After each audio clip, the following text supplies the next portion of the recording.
Joining us now on the program, as he does each and every week, to talk about the latest in the markets and the economy and how that affects you right here in Michigan and in Oakland County, is Michael Greiner, Assistant Professor of Management at Oakland University's School of Business Administration. Michael, thanks for being back with us this week. It's great to be here. Happy Friday, Tyler. Yeah, happy Friday to you as well. Not so much of a happy week for bank regulators up on Capitol Hill getting grilled by Congress, especially after recent bank failures and a number of issues. What's come along with that has been some banking worries about the increase in the price of gold, as people, some getting scared about their funds in the bank, as is natural when you have these sorts of issues, as well as potentially new regulations being put on banks. Where does all of this stand at this time, especially after these hearings this week? Yeah, crazy times. It was amazing watching the hearings on Capitol Hill because it kind of reminded me just the way politics happen so much of the time. You have this crisis and suddenly everybody's standing there pointing fingers at everybody else. You had members of Congress who, of course, a few years ago passed legislation that actually made it easier for banks this size to kind of be able to engage in this kind of risky investment and not have the kind of supervision that had originally been required by the Dodd-Frank Act. You had the legislators pointing at the regulators, and the regulators saying, "Well, wait a minute, you took away some of these tools that were at our disposal, and really, it's the fault of the bank managers." And the bank managers saying, "Oh, well, we were doing the best we could," or for that matter, having their lawyers basically pleading the fifth. So it was pretty crazy to watch. But one thing that seems to be coming out of it now is that the president is saying that he'd like to see more regulation on these mid-sized banks. And just by way of history, people may remember that back in the wake of the financial crisis back in 2008, 2009, there was the Dodd-Frank Financial Regulation Act passed. And what that bill did is it required certain additional controls over larger banks that were considered systemic risks, that were large enough that if they fail, that they have the potential to drag down the whole economy with it. Well, the number that they set for that size of a bank was $50 billion of assets. Sounds like a lot of money, but in the banking world, it's actually not all that much money. So back in 2019, then you had Congress, pretty much on a bipartisan basis, actually, pass legislation that increased that limit up to $250 billion. Well, what that accomplished is it made it that Silicon Valley Bank and Signature Bank, both banks that recently failed, as well as some of the other ones that are really on the bubble now, no longer had the same kind of regulation that is experienced by the larger banks, which right now are incredibly safe. And so as a result of that, you've seen where these banks don't get the kind of oversight that you would have expected. And if there's anything that was kind of shocking that came out of these hearings, it's the fact that regulators at the Federal Reserve knew that there were issues at Silicon Valley Bank in particular more than a year before this happened. And they felt that they weren't really able to do anything. They had notified the bank managers about it. And there are going to be questions as to whether the bank managers can be prosecuted for any potential financial crimes. There's some evidence that there were some sales of stocks slightly before the bank collapsed, which could be an example of insider trading. But fundamentally, it comes down to the fact that there's this sense that the regulators just don't have the tools that they need. Well, of course, as we know, in the last election, the Republicans took over the House of Representatives. So there's this sense that new regulations probably aren't likely to pass Congress. So now what President Biden is saying is that he's going to try to actually accomplish some of these regulatory changes more on the administrative level, where they won't need to go to Congress to ask for some of this help. Now, part of the problem, though, is a lot of the ability to exert these financial controls actually resides in the Federal Reserve, which, as we know, is completely independent from the executive branch and Congress and that type of thing. So basically, you've got a situation where the president can ask nicely the Fed to try to get some kind of relief with this, and then it's going to really be up to the Fed as to what they're going to do. My guess is they will probably want to get some additional tools to help them regulate the banks a bit better, because certainly one thing that is true, and that was certainly demonstrated in this in these hearings last week, is that this has turned into a big black eye for just about everybody who's involved in it. We're joined by Michael Greiner, Assistant Professor of Management at Oakland University's School of Business Administration, as he does each and every week on Friday at 10:25 for our weekly market and economy segment on the Megacast. Also, in recent weeks, we've seen protests pop up here and there in Israel and in France. Those have definitely escalated to some extent, especially in France. In recent weeks, and we know that these can have world economic impacts, as we saw just a few years ago when we had the truckers protesting in Canada, and how much that affected us right here, even in Michigan. What can we expect as far as global impacts of these continued protests, especially in France, which is a major economic trade partner in Europe and, of course, with the U.S.? It is. It's true. And I'll tell you, I mean, it's when I saw this happening, I kind of, slapped myself in the head and said, oh my gosh, one more thing that could be going wrong with the global economy. Ever since we had the COVID crisis and the invasion in Ukraine, it seemed like one thing after another that has just been coming out of left field to cause problems for us. I mean, who would have predicted that we'd be having all these problems, for example, with bird flu, causing problems now with us having access to eggs and chicken. I mean, who would have known?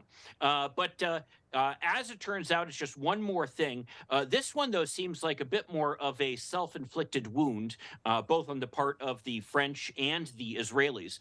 Because what these protests are based on are some issues with feelings that they're losing their democratic voice in these countries. For example, in France, what's happening is that there's a move by the president there, Emmanuel Macron, to increase the retirement age from 62 up to 64. Now, to us Americans, that may seem like kind of a duh move because 62 seems awfully young to be retiring, but yet still people do here in the United States. And France is faced with a particular problem where they're much further along than the United States is, or even France is, in terms of having a declining birth rate. They've been struggling with this for a number of years now and doing everything they can to try to increase the birth rate, but they're barely achieving essentially what we call a replacement rate with their population. So as a result of that, you don't have the amount of younger people still working enough to support the people who are retiring. So what's happened is you have now big budget deficits in France. Sound familiar? And one of the ways that the president has tried to address this is by increasing the retirement age. Well, he actually had campaigned on this when he ran for re-election in the last election last year. So it seems like it shouldn't be a surprise. But as it turns out, when he actually tried to push through this legislation, there was a huge negative reaction. And the Assemblée Nationale, essentially their Congress in France, seemed like they were going to vote against it. Well, as it turns out, Emmanuel Macron has a constitutional tool that he could use to essentially implement this law without having to go through the legislative body.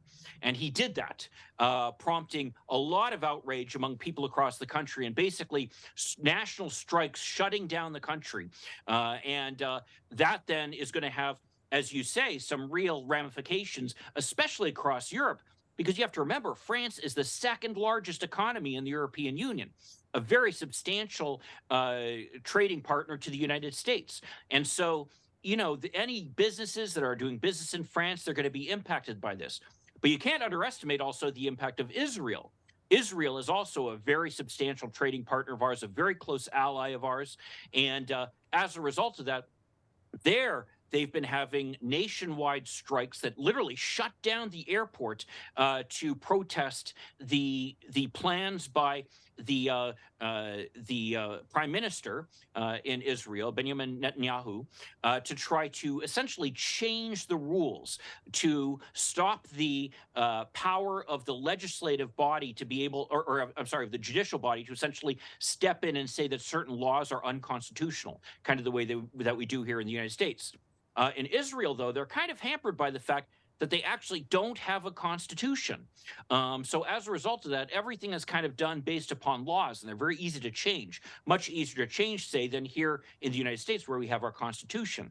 And so there were these nationwide strikes that shut down the airports, shut down the government, shut down pretty much everything in Israel. And as a result of that, the government has basically backed down a little bit on their plans for this judicial overhaul. But we'll see what happens. I mean, you see pictures from these countries, like from France, with garbage just being left on the streets as a result of the fact that garbage men are on strike and not picking up the garbage anymore. And it just gives you a sense of the chaos that this is creating in those countries. But as you say, this is not anymore an isolated economy. This is a global economy. And here in the United States, when you see such disruption in such important trading partners, it's going to impact us here as well. We're joined by Michael Greiner on today's edition of the Megacast, as we are each and every Friday for our weekly market and economy segment, as we're talking about world implications on the U.S. and therefore the Michigan economy. And something we're thinking about going forward is the use of AI in our economy in a variety of different sectors. It's certainly become more of a talking point as we've seen the rise of ChatGPT and its popularity, particularly in recent months, although this has been a technology that's been around for a few years. The thought about the advancement of artificial and alternative intelligence being able to be utilized in a variety of different economic sectors, that's having some people question what jobs are most exposed to this going forward and could be either heavily impacted or potentially even eliminated by AI. Where does that stand right now? What sectors are really looking at this as something they can utilize in the future, and what employees or professionals then are maybe expressing some concerns? Yeah, this is kind of interesting. And, as a child of the 80s, I was reminded reading a lot of these articles and these reports of the TV show Max Headroom that some of our older viewers might remember as well, where they had essentially an AI bot talking on TV. So I'm hoping they don't have that happen anytime soon. I think that there is really this potential change that's coming our way that is really far above and beyond what a lot of people are expecting. I remember a few years ago reading some articles where different economists were talking about the fact that they thought, we've kind of reached the end of new changes that will really be able to revolutionize the way our economy operates and create all kinds of new opportunities for growth. And I got to tell you, I was always kind of skeptical of those reports because who would have predicted that the internet would have had as big an impact as it did before essentially it happened? Well, I think that's the stage that we're at right now with this Chat GPT and the other artificial intelligence. I think that it's hard to say the level of impact it's going to have. And the thing that I really expect is the best way to describe it is like as a force multiplier, where it's going to be able to make people a lot more efficient in a lot of jobs now that are very, frankly, labor intensive. And they're labor intensive because there's this impression that only people can do these jobs. So, for example, things like accountants, writers, computer programmers, even things like this have been shown to be able to be done quite effectively by artificial intelligence. Now, that being said, it doesn't mean that we can just kind of turn on artificial intelligence and let it take over, because they make mistakes. They don't have the level of judgment or creativity or that type of thing that people have. You have to remember when saying artificial intelligence is a little bit of a misnomer. Basically, what these programs are doing is that they go across the internet and gather together information from all kinds of written documents out there. And then based upon that, they're able to consolidate information from these documents very quickly and then turn that into things that are responsive to our requests. Well, the truth of the matter is, though, all they're doing really is regurgitating what's already out there. Now, that being said, they're regurgitating it very well and very effectively, but it's still regurgitation. It's not real creativity that you're seeing. And it's hard for me to imagine that computers really will ever be able to do that. So there's still a need for people to be able to kind of oversee it and read it. But what it does do is mean that you're able to have one person say, rather than having 5 writers, maybe you can have one writer. And what they do is that they get prompts from this artificial intelligence, maybe have the artificial intelligence proofread things, maybe even generate first drafts. And then the person is able to take those things and kind of see how they sound. That's an important step, because I'm sure many of our viewers have seen there have been reports about like some reporters who've gone and tried to have conversations with these different chatbots online. And some of the stuff that has come through has been downright weird or even disturbing. And that's because, again, the computers don't have the level of judgment or human creativity that we have. However, the fact is they can generate a lot of written documentation very quickly. And if then you have people read them over and essentially edit them and make sure they're appropriate, then the people can be a lot more productive than they would have been otherwise. So you can imagine situations where, say, you had one radiologist, say in a hospital, reading the X-rays, or several radiologists in a hospital reading the X-rays. Suddenly, you'll be able to have one radiologist. You'll have the computers read the X-rays, and then the radiologist will just review to make sure that there aren't mistakes being made or that there aren't things being missed that might require a little bit of creativity. Similarly, you could imagine, as I say, one writer rather than five writers, and the one writer will just kind of be reviewing what's being produced by these artificial intelligence bots, and making sure that everything seems appropriate. And so what that'll do is that'll really decrease the need for a lot of these professions. And what's I think kind of disconcerting to a lot of us about this is the kind of jobs that they're talking about now, though, are more the, I guess, jobs that require higher training and higher levels of education generally. In the past, we were used to technology simply displacing people who, did more routine tasks that were more repetitive.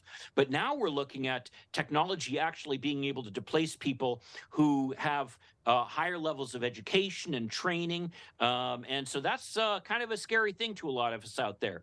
And it's really going to be interesting to see the way that this evolves going forward. And we'll see how that evolves. We'll keep up with that, and we'll have probably plenty more discussions on the impact of AI in our markets and in our economy very soon on our weekly segment with Michael Greiner here on the Megacast. Michael, thanks as always for joining us. Great being here. Have a great weekend, Tyler.